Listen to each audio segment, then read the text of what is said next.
Hierdie is Landbou Weekblad se weervernoot-video vir die Swartland. In kort, humiditeit bereik hoogtepunte teen 100%.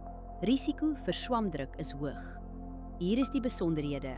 Sedert Januarie het ons 297 mm reën gehad, 172% meer as die 5 jaar gemiddelde.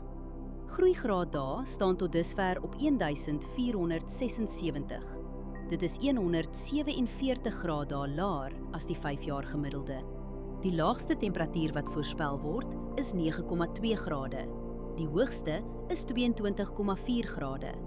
Die grootste dag tot nagwisseling is sowat 13 grade, matig en binne normale grense. Geen reën word die week verwag nie. Al die vog kom uit besproeiing.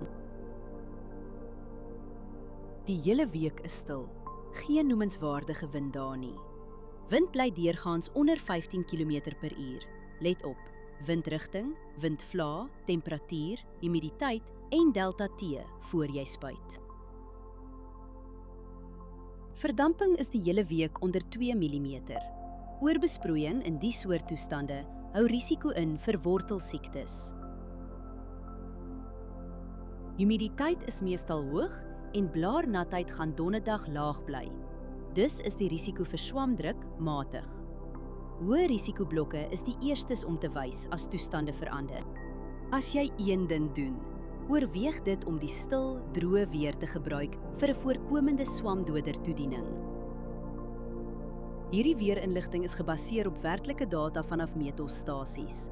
Die data word deur TerraClim skoongemaak en geverifieer.